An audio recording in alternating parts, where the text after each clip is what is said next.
This is the Thoughts from a Page podcast, which is now a member of the Evergreen Podcasts Network. The Thoughts from a Page podcast just turned 1, and I want to say thanks so much to everyone who has supported me on this wonderful journey. I'm ready to start offering some cool bonus content and extras to those who want to become a part of my Page Turners group on Patreon.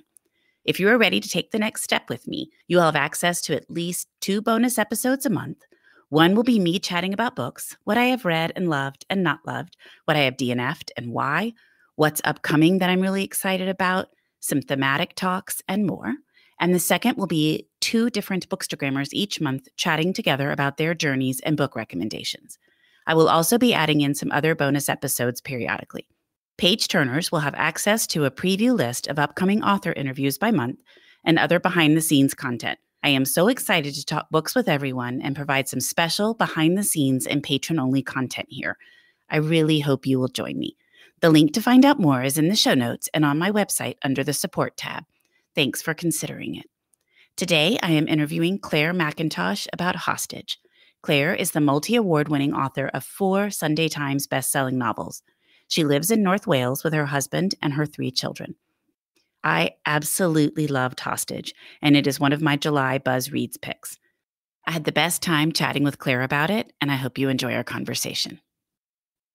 And now for a quick break. For the last year, I have been focusing more on my health and eating habits. In connection with that, I have started drinking AG1 in the morning. When I started drinking AG1 daily, I could feel a real difference in my health and energy levels. That is because AG1 is a foundational nutrition supplement that supports your body's universal needs like gut optimization, stress management, and immune support. Since 2010, AG1 has led the future of foundational nutrition, continuously refining their formula to create a smarter, better way to elevate your baseline health. I recommend AG1 to all of my family and friends because the company has a team of doctors and scientists. It is tested for 950 contaminants and is NSF certified for sport. It is formulated based on the latest science, and it maintains high quality standards. Thanks AG1 for sponsoring my show. AG1 is a supplement I trust to provide the support my body needs daily. If you want to take ownership of your health, it starts with AG1.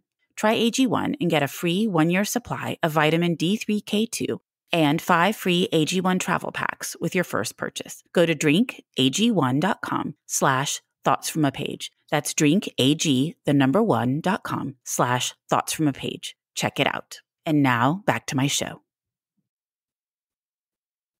Welcome, Clare. How are you today? I'm really great, thank you. How are you? I'm also really great. And I am so excited to talk about Hostage. I sat down to start the book, and about however many hours later, I finished it. I literally read it in one setting. It is so good. Well, that makes me very happy indeed. Why don't we start with you talking a little bit about the book for those that haven't read it? Sure. So Hostage is a contemporary take on the classic locked room mystery. It's a novel that takes place on a non-stop flight from London to Sydney, and the action centers around a flight attendant, Mina. So fairly early on in the flight, Mina becomes aware that somebody on the plane means them harm, and she has to make a really, really difficult decision. Does she prioritize the lives of all those people on that plane or the lives of her family who are, she thinks, safe at home, but it turns out they're not. How did you come up with the premise for this one? As I was reading, I just over and over again was like, how did she come up with all of this? So this is a kind of combination of things. So I've got a couple of female friends who are pilots, and I love talking to them about their jobs and the challenges that they face. I, as a child, was desperate to be a flight attendant. I still harbor a secret desire to be cabin crew. So whenever I travel, which I do a lot in normal times, not in pandemic times, but normally with work, I travel all over the world talking about books and meeting readers. And so I spend a lot of time at airports and on planes. And I always love to watch the flight attendants. And, you catch glimpses of them being sort of off duty, because they're never really off duty, are they? If they're on the plane, they're sort of customer facing.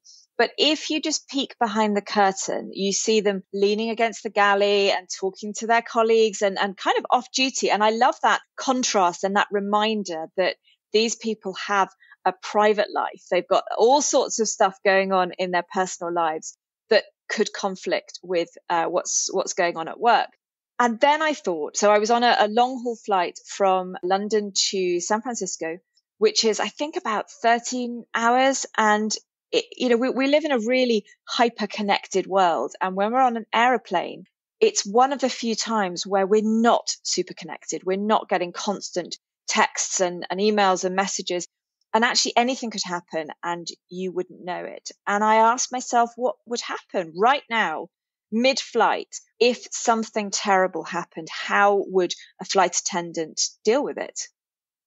I thought you did a wonderful job of getting into Mina's head. And once she sort of got the note from a passenger, but she didn't know which passenger, telling her what she needed to do, then she was on high alert and she was, suspected everybody and she was trying to figure out who it was. And it was such an uncomfortable feeling. Like she felt like she was being watched, but she didn't even know who it was. And I just loved that. I mean, it just truly had me on the edge of my seat. I think that those are the kinds of books that I love to read. And a good writer will always write what they love reading, I think. I love not knowing where a threat is coming from. I think that's far more terrifying than the classic thriller where we know who the baddie is and, the detective or whoever is trying to avoid them. And so what I loved about this scenario was the idea that on this plane were hundreds of people and some were friends and some were foes. And that just seemed like a really, really terrifying situation to be in. I agree completely. And the way you did the format, in addition to Adam's perspective and Mina's perspective, with the random passengers and all you knew was where they were sitting on the plane and, a little bit of their thoughts, I kept having to kind of flip back and forth. Wait a minute, is this the same passenger or is this a different passenger? That was really very clever. I had this huge seating plan on the wall of my office as I was writing this book.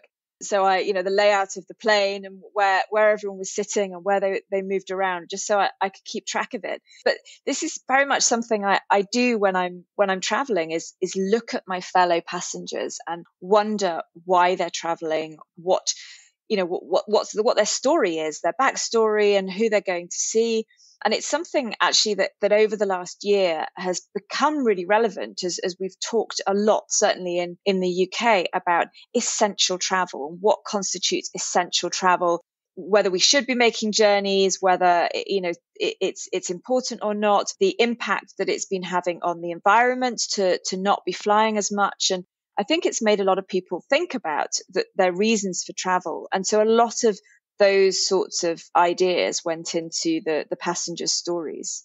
I just loved that because I felt like it brought them to life, but also it just created this completely tense environment. Myself, I was trying to lay out the plane and think, okay, where the bar is and where these different seats are. And I figured you had to have some kind of map to be able to keep it straight. I think, I might have got terribly lost. I also was saved by my copy editor, copy editors are brilliant. And if anyone who's listening doesn't really know what a copy editor does, they do the really important small bits towards the end of a book where they're picking up continuity errors. Here we've got a pregnancy that seems to last 11 months, or you've got 3 things happening on the same day in 3 different places.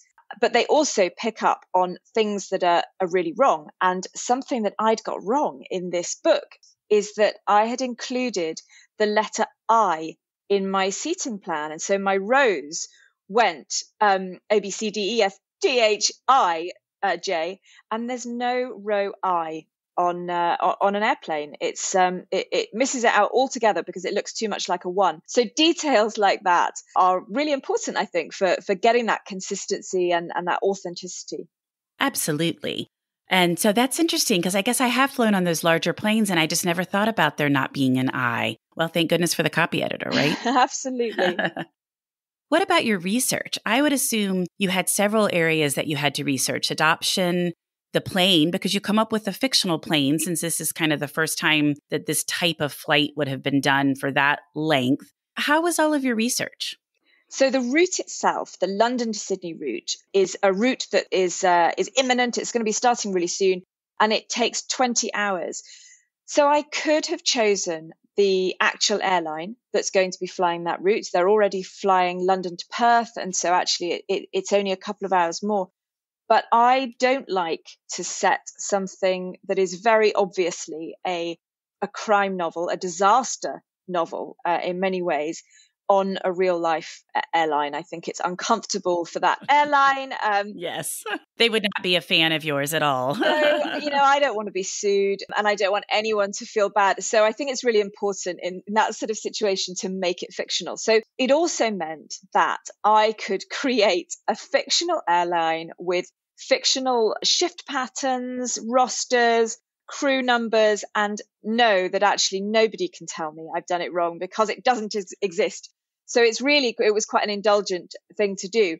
But I did still need to do a lot of research. And if we start with the plane side of things, so I spoke to lots of flight attendants and watched a lot of videos. And I love how much cabin crew vlog and blog. It is just awesome. You can find out exactly what they have in their handbags and what they wear and when they change their shoes, and just the most interesting tiny detail that enables a writer to make a book really authentic. But then I also had to speak to pilots, and there's a fair amount of action in the book that revolves around the flight deck and the actual flying of the plane. And I have never flown a plane before. So I did a couple of things. I went to a flight simulation center and I landed a Boeing 777 at Sydney Airport in the exact conditions that the plane would be landed in the book, so that I could feel what that was like and see the view, see the runway, see the visibility. I crashed. I think probably this career isn't for me. So I did that, and then I spent a really, really long time on Skype calls with a pilot who doesn't want to be named, and so I can't thank him in person, but he spent hours with me, taking me through every single detail of that flight deck, reading scenes, making sure that they were not only accurate, but also that I wasn't compromising here. I wasn't compromising anything. I wasn't revealing anything that wasn't in the public domain. So it was quite a fine balance, because obviously I don't want to write a manual for hijack. A how-to. Well, yeah, exactly. They'll be like, "Thank you so much, Claire Mackintosh. Now we know how to hijack an airplane." Yeah, let's not do that. Yes, exactly. That's interesting on the public domain. I hadn't thought about that aspect of it. No, and actually one of my pilot friends, told me something that enabled me to do a thing, and we're not going to introduce spoilers, but enabled me to do a thing in the book. And then she rang me back and she said, "I don't know if you're supposed to know that." And I thought, oh, this is really awkward now, because I'm engineering a part of the plot around it. What am I going to do? And so actually what I did is I went looking for that information somewhere else, and I found it on the internet, kind of buried in a message board in a conversation between two pilots. And so I could let her off the hook and say, it's okay. I have that information is out there. It's not a trade secret that you've just betrayed. Oh, that's so fascinating. Well, I do feel like when writers take the time to do the in-depth research that you're talking about is when the book really comes to life. And I just felt like for yours, I was right there and I was in the midst of it. And that's because it sounds like, you did go through the process of what it would be like to land the plane and some of those various factors. It makes such a huge difference. I think, yeah, I agree with you. And as a reader, I find those details really make a difference. I was a police officer for 12 years and have always read crime novels and have always felt annoyed by small but significant errors. And so actually it's not the big things. It's not the kind of, oh, this case, would never be solved like that, or that doesn't worry me, because this is fiction. And actually we don't write about things that probably happen. We write about things that probably wouldn't, but could. What annoys me is the way people talk to each other, the little details, the British officers who have guns when actually they wouldn't have, the cars that they drive, those sorts of things that actually are very easy to research, but sometimes are glossed over by writers. And so now that I'm writing out of my comfort zone, because I wrote, my first 3 novels were police detective crime thrillers. So I'm writing in a different space now. And it was important to me that I stay as authentic in this space as I was in my police world. Did you find it to be very different to write in this space versus in your crime novel space where you were dealing with a police procedural, since that's something you had done in the past? I found it quite liberating. And for two reasons, I think. Firstly, because when you're dealing with a civilian hero, in effect, which is what Mina is in Hostage, they don't have to follow rules. Whereas, your police officer has either got to follow the rules of the law and of his or her employer, but they also, or they have to justify why they're not doing it. And so that's where you get the maverick cop, the Lone Ranger who goes off on their own. Whereas Mina could do anything I wanted her to do. And so that was great. And then liberating too, I suppose, because I'm not from that world and I'm not held back all the time by a little voice saying, well, of course, it's unlikely that would happen, or perhaps this would be picked up on somewhere else. I could let my imagination run wild. I like that. You're not bound by the strictures of a certain environment like a police detective having to follow all those rules, but instead could just kind of go in whatever direction you wanted. Yeah. Well, I don't want to give anything away for those that haven't read it, so I'm going to be careful how I ask this question. But the ending was just phenomenal. So did you know from the very beginning exactly how the story was going to go, or did you have the framework for it? And as you wrote, different things developed? But I mean, I just got to the end and I was like, oh my gosh. Do you know what? It's really uncool to say this about your own work, but I love that ending so much. Every time I think about it, it gives me a little kind of secret smile. It's just really, really fun. But no, I didn't know that was going to happen. And there are actually, there's almost a false end to the book, isn't there? So right. The story comes to a perfectly sort of natural, surprising, twisty end. And then there's a bit more. And it's the bit more that I didn't know was coming. And it didn't come until the very, very last draft. And it came because the last draft for me is all about polishing those characters and really working out, making sure they're true to themselves, that they are fully rounded, and that they are making decisions that they would make in real life, not ones that I've done for them. And what happened during that process is that a particular character really, really came to life, and it gave me an idea for what they might do at the end. Well, I just loved it. I was like, oh my goodness. I got to the end and I thought I just had to sit there for like 5 minutes going, okay, that was one of the best endings of a book. So you did very well. Radicalization. I'd like to talk about that without getting into the ins and outs of exactly what was happening in the book. But that is such a timely topic. And there seems to be, with the internet and Facebook groups and various ways to reach people these days, a growing problem. And so I was glad that you took it on. And I was curious how you feel about it and how hard that was to depict.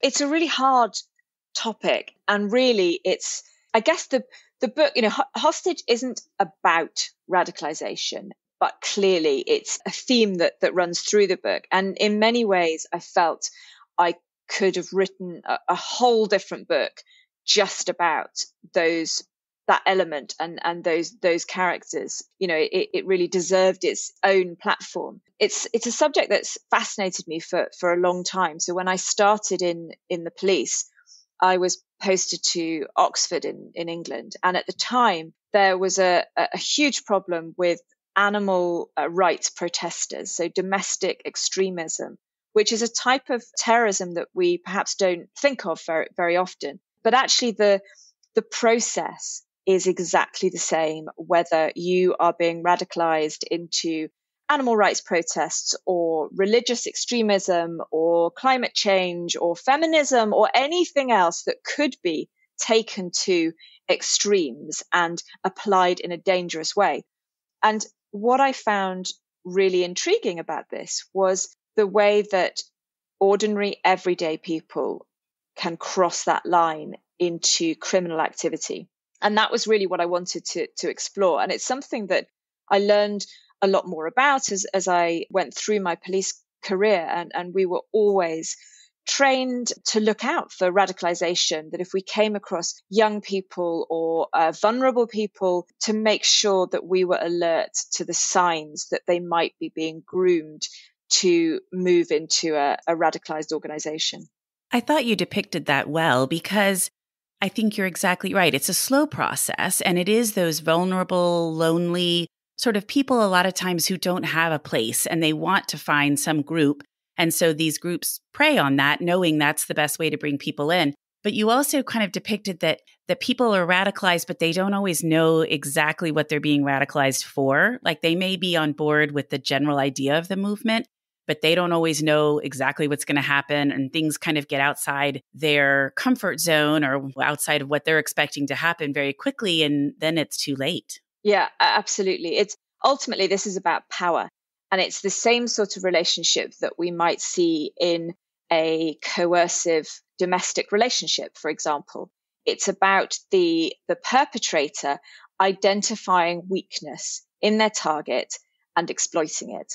And so whether that's by a husband belittling a wife and chipping away at her self-esteem, or whether it's someone who is radicalizing a vulnerable person by giving them friendship, which is what they desperately need, or complimenting them on something that boosts their self-esteem. It's all about the balance of power, and it's incredibly worrying and very dangerous. But of course, rich territory for a writer. Absolutely. Reminds me of cults, too. You know, it's that same idea of the power and someone who wants to be in control and brings people into the fold that way, too. You're absolutely right. It is exactly that sort of relationship. It's frightening. Well, what about your favorite character to write in this one and your least favorite character? Oh, good question. Okay, well, so I've got a bit of a cheat for my least favorite. I'll come back to him. My favorite character was Sophia, who is 5 years old, and she is Mina and Adam's daughter. So Sophia was adopted when she was a baby. She spent the first year of her life first with her birth family and then in foster care while the adoption was sorted out.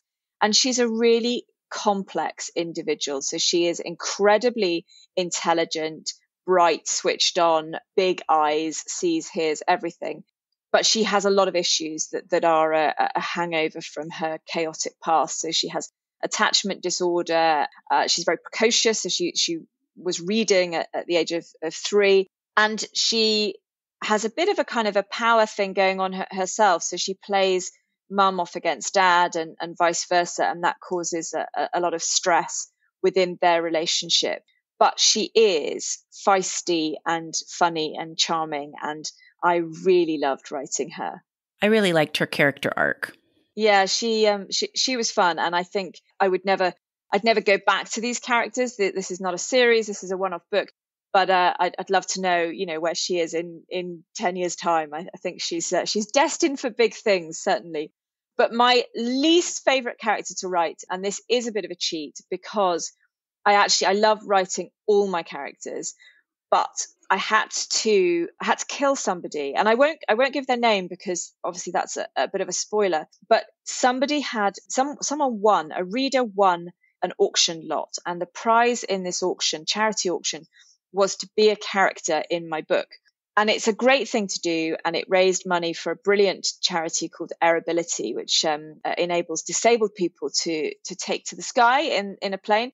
So I was really happy to support it. But by the time the prizes were given out, there was only one character that I could rename, and I knew they were going to die. So I had to have a really awkward chat with this lovely, lovely person who had won this lot and say, look, I'm really excited that you've done this. Thank you so much. Really generous. I'm afraid I'm going to have to kill you. And he was awfully nice about it and completely understands.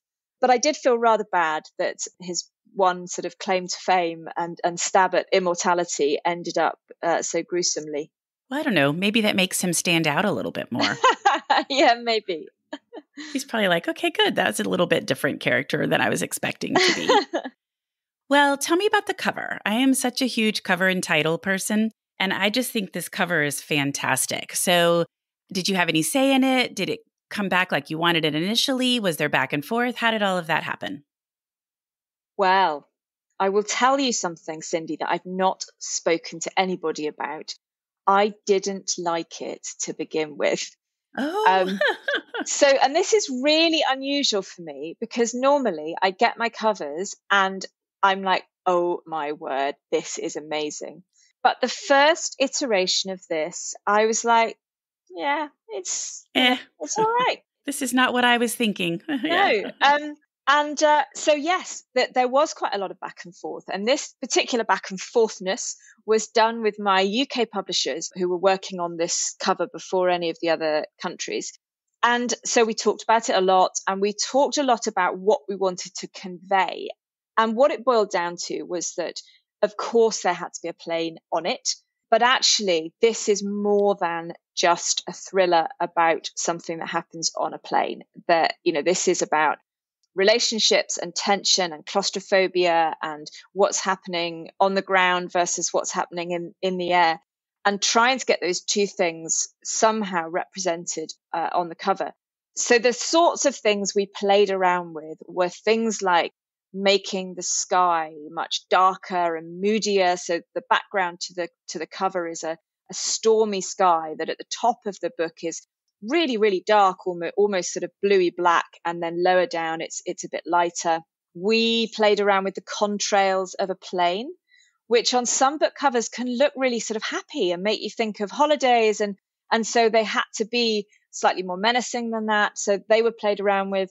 And then I think the final touch that we discussed and changed was a single light on in one of the houses. So you see two houses in almost silhouette at the bottom of the cover. And one of them has a fiery light in the window.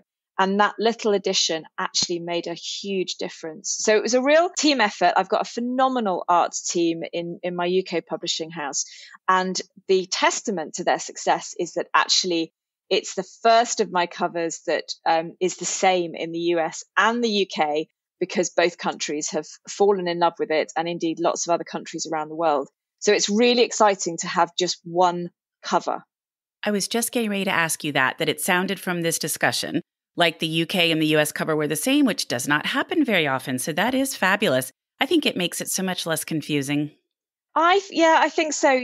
20 years ago, it probably wasn't a problem, but now everything's online and everyone is so connected, and bloggers are, blogging about books on both sides of the pond, and everyone's looking at the same books. And actually, I think it can be really confusing if a cover is very, very different, or even worse, if the title's different. And I've never had that, but I know of several books where the title is different in each country, and that can be really confusing for readers. So I'm delighted to just have one cover. What's interesting, I think, about the US market versus the UK market is that sometimes the actual books are marketed in very different ways. I've seen novels that are definitely marketed as suspense in the UK, but have a more romance vibe in the US, and vice versa. So it's a very complex business, and I'm glad actually that all I have to do is write the books. I think with how small the world has become with the internet and Instagram and Twitter and Facebook,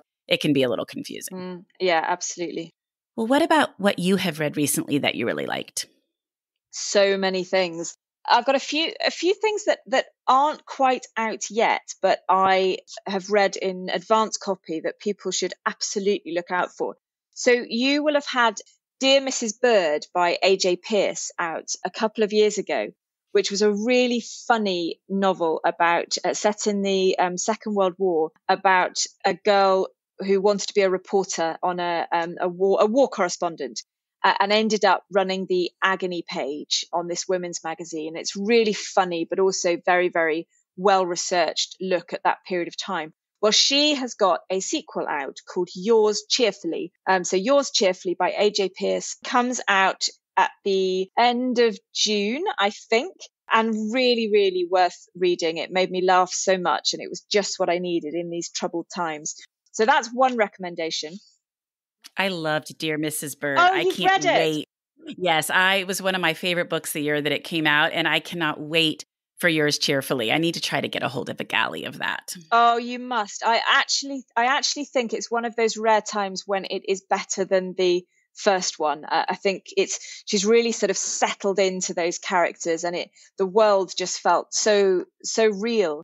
And it's got a real feminist theme as well about the women working in the munitions factory. I thought it was superb. Really, really great. Okay, good. Great. And then I'm really late to the party on this one, but I'm still going to tell everyone to go and read it. So it's Three Women by Lisa Taddeo, which is so incredibly powerful. Now, I listened to this on audio, and sometimes I wonder if it's even more powerful when you're listening to the voices of these three women. So I know it's been everywhere, and I'm sure most of your listeners have read it, but if they haven't, they absolutely must. The last time that I went to Book Expo, the last time they had it in person, she was there and they were really promoting that book. Oh, really? And have you read it? I have not. Oh, it's incredibly, it's quite uncomfortable listening or reading in many ways, in the same way that, so I loved My Dark Vanessa, which was, again, very, very powerful, but quite disturbing. But yeah, absolutely superb writing and well worth your time. I just sometimes don't end up really reading stuff that's very disturbing. I just feel like there's enough happening in the world. And so that's disturbing enough. So I tend to veer away a little bit from disturbing, but I've heard nothing but very good things about it. I know exactly what you mean. And I always need a bit of a palate cleanser between if I read something that's very heavy or quite sort of, has potential to be triggering, then I would always follow it up with something like Dear Mrs. Bird or Yours Cheerfully. So it's why I never stick to just one genre. I agree. And I think also there's so many great books coming out in so many genres these days, and some that cross genres. And so it's just fun to read across all of them. And in fact, I think you even talk about that at the end of the book, maybe in your Q&A, that your advice to authors is to read every genre. Oh, absolutely. And we those of us who work in the industry, whether as writers or vloggers, podcasters, publishers, can sometimes get a little bit hung up on genre because we're so sort of inside the categories and the industry. But actually, I think most readers just want a good story, and a good story is a good story, no matter what shelf it's on. And I feel perhaps a little bit more passionate about this than I might otherwise, because the last book that I wrote wasn't a thriller. So I wrote 3 police suspense novels, and then I wrote a family drama after the end, and now I've written more of an action thriller. So I really kind of move around a bit. And for anyone who wants to write a novel and is serious about getting into publishing, then absolutely read across the genres, look at the New York Times list, and read the top 10, regardless of what genre there is. Figure out what it is that makes these stories so compelling. I like that. I think that's a good way to look at it. And I do think while the industry has generally really segregated things into like it has to fit into some genre, there seems to be in the last couple of years more books that are outside one genre, that could really kind of cross genres or be genre bending or whatever it is. And I love that. Oh, me too. Absolutely. I was thinking about Ghosted by Rosie Walsh. I love that book. Did you? I loved it too. Mm-hmm. So in the UK, it was called The Man Who Didn't Call. And that is a prime example of a book that could be marketed either as romance or as suspense. I've seen it bundled with thrillers. It's got so many different facets to it. And that's why I think let's not get too hung up on genre, just focus on story. Well, and your point about most readers not really paying attention to that is a really good one, because I hadn't thought about it from that perspective, that all of us who are kind of living and breathing it all the time focus so much on where the book is, how the book is marketed or how they're labeling it. But probably your everyday reader who's not in the midst of all of it doesn't pay any attention. No, absolutely. And particularly if they are bricks and mortar shoppers. So if you walk into a bookshop, 9 times out of 10, you'll browse, you'll wander around, you'll be drawn to books that are face out or on a table or on a nice display. You'll just be guided by instinct and lovely covers and reading the blurb. The problem comes from online shopping, which of course is a brilliant thing in many ways, but it forces us to go down categories, to sort of be penned into virtual shelves and click on more and more subgenres and subgenres. And that, I think, is slightly dangerous, because it narrows our focus, and it stops us from discovering something that is a great book. It just might happen to be on a different shelf. Another great reason to support independent bookstores. Oh, absolutely. I'm a huge fan of indie stores. Me too. Well, this has been an absolute delight, Clare. Thank you so much for joining me on the Thoughts from a Page podcast today. Oh, I've loved it. Thank you for having me. Thank you so much for listening to my podcast. If you liked this episode, and I hope you did, please follow me on Instagram at Thoughts from a Page. Tell all of your friends about the podcast and rate it or subscribe to it wherever you listen to your podcasts. I would greatly appreciate it. Clare's book can be purchased at the Conversations from a Page bookshop storefront, and the link is in the show notes. I hope you'll tune in next time.